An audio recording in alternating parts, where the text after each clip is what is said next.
Hey, welcome to the channel. So today I wanted to look at the XLP, which is the Consumer Staples spider. So it's kind of, if you look over here, we have, which is typically one of the popular ETFs is the spiders or SPY.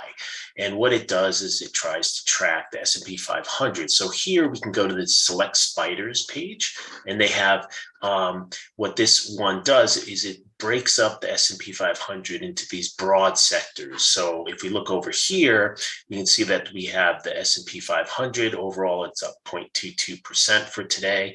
And then we break it up into these sectors. So we have communication services, consumer discretionary, consumer staples, energy, financials, etc. So I want to look and kind of see how the individual sectors are doing right now. So if we look at and we see here, and if I just click over here, if we look over here for the S&P, we can see that it's kind of broken out, right? So it's just broken out. This is a weekly chart, so you get about 2 years of data there. So let's look at some of the other components. So the communication, XLC, you can see that it's, it's not at all-time highs, let's put it that way. And it's sort of in a downtrend right now for the last several months. Consumer discretionary. Now, consumer discretionary, that's interesting. Not at all-time high, but you can see how it's breaking out from last week. It's kind of maybe a wedge or something like that. XLP, the consumer staples. See, this one's interesting because it's basically in the last month, it's had a quite a nice run here from, about 72 to 76. So the staples are running right now. And so we're going to look into that more to kind of see what companies are in there and see if we can learn anything. Then we have energy. So first of all, they're all pretty much, near their 52-week highs and stuff, and many of them all-time highs. So they're really up there. And then we look at financials, it's kind of up there, but it hasn't like broken out this week. And XLV, so healthcare, is similar to staples. It's broken out. So now we have two things that are two sectors that are performing here. We have the staples, right? And we have the healthcare. So let's think about that. And then we have, let's see what's going on with the industrials here. Industrials, kind of similar to the other ones, not quite broken out. Materials, interesting, trying to break out. And it kind of broke out just a little bit, but not as much as the other ones. But it's definitely not as strong as the consumer staples and the healthcare. And then technology, of course, is actually very similar to the SPY. So it's, broken out to an all-time high, but it's not performing. And so the point is, in the last month, and then actually utilities, interesting. So if we take this in the last few months, what we see is that investors seem to be going into utilities, consumer staples, and also healthcare. So what are these sectors? So let's go look at that over here. So let's look at the staples first.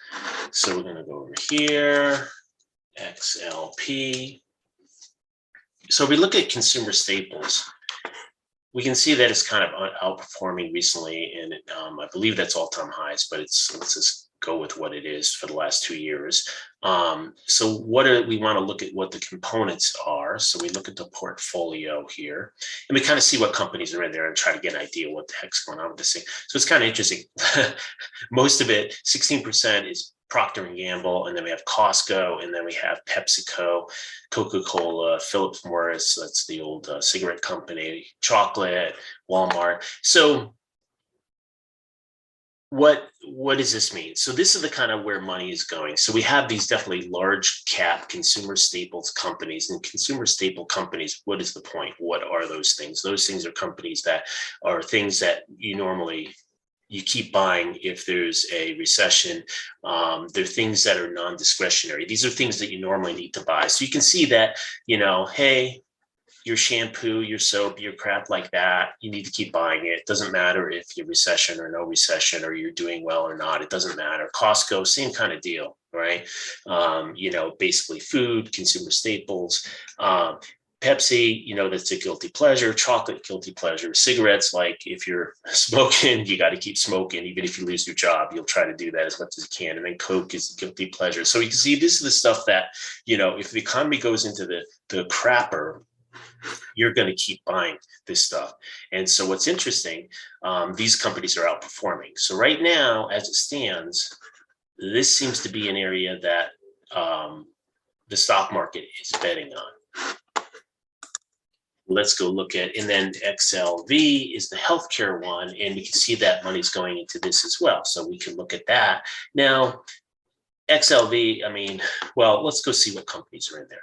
But I mean, it can just tell you that, you know, recession, no recession, it doesn't matter.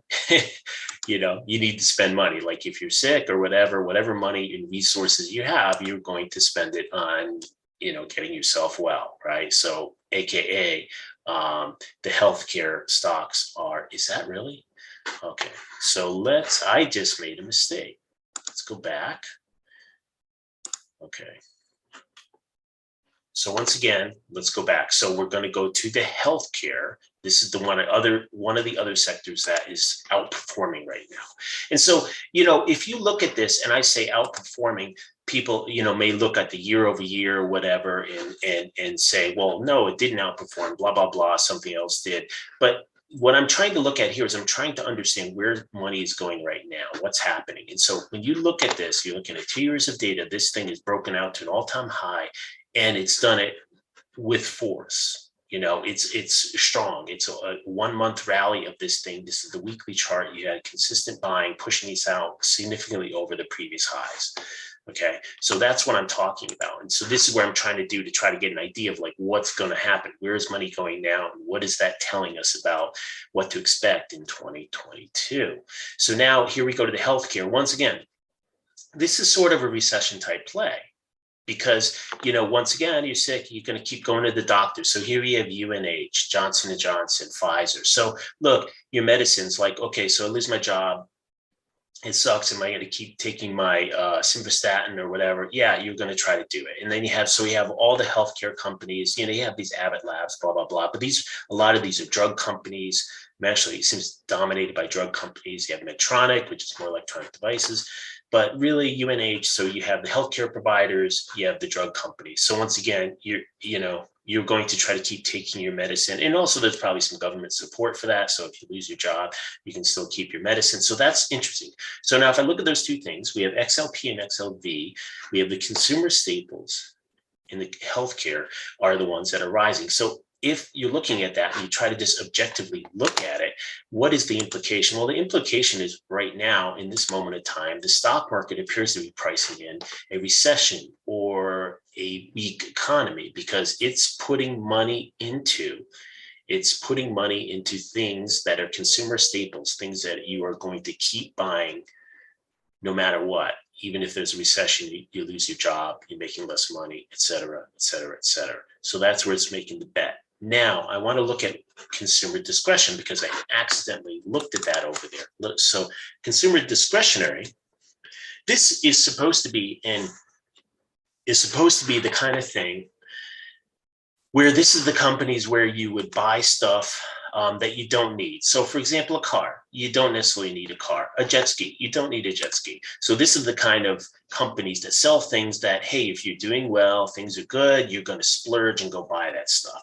Now, I don't know if that's the case, but right now, so you see that we had this run in October into November, and then it's really come off. Now, yes, it's trying to break out above this little, what I would call a flag here, and that's what it's doing. But overall, it's not at its all-time high right now, or not at its high. So it's money is not going into there. So it's not going into there as the same degree. So there's less bets on consumer discretionary. Okay, Amazon. Now it's kind of interesting. Amazon is 22% weight, so things are a little bit off maybe. Yeah, Amazon sells a bunch of stuff that is discretionary that you don't need to buy. So I guess, yeah, if people are short on money, Amazon would feel that because all the non-essentials. But Amazon, on the other hand, has a core of essentials. I mean, that's where we get all the toilet paper from. So, hey, forget it. It's like, they're still going to have a solid business there. Tesla is a perfect example of a discretionary company. It's like, look, if there's a recession and people are struggling, they're not going to have the money to buy a Tesla. If they do buy a car, they're going to buy something cheaper. They're not going to buy a Tesla. So it's a perfect fit there. McDonald's, that's interesting. That's discretionary. That's the guilty pleasure, I would think. So that may be more more of a consumer staple, but you could say discretionary. Look, if you're struggling and you don't have a lot of money, you're not going to go eat at McDonald's a couple times a week. Maybe you'll cut it back to once every couple of weeks, something like that. Nike, definitely discretionary. The shoes are fine. Home Depot as well, and Lowe's. It's interesting that they put those guys in there, but that does make sense because a lot of their money is about people like, hey, I want to go fix up my house or do something, and they go and they spend money and do that, the renovations. So you don't do that when you're struggling, in the economy struggling. And Starbucks, of course, is the classic discretionary. So this sort of, just on the surface seems to make sense across the board. So what did we learn from this? I don't know if we learned anything, but what I'm noticing is that it appears that there's some sign that the market over the last month is kind of making this bet. It's betting more money. So XLY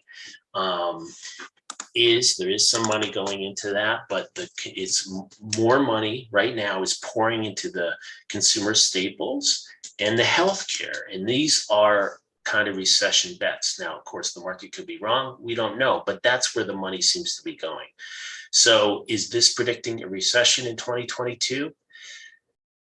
Who knows? You can't say that, but that's kind of where it appears that the market is betting. And it's kind of interesting that this kind of fits with December. And the reason is like, okay, suddenly the inflation remained high, and now the Fed is talking about tapering, et cetera, et cetera. So this is all kind of pushing to the old model. Some of my other videos, I went through this and we talked about this, where it's very clear that, hey, the Fed, when they go into an interest hiking cycle, they tend to go too far, flip the yield curve, break something, cause a recession. This is very common. You can look at the data. So I think that's it for this one. I just saw this and I wanted to note this, and I just wanted to point that out. But one more thing. Okay, I was trying to close the video and I didn't close it. I want to look at this Russell, the small caps, the Russell 2000.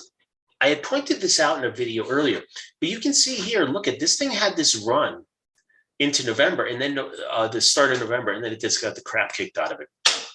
And money is not going into this. Look at this.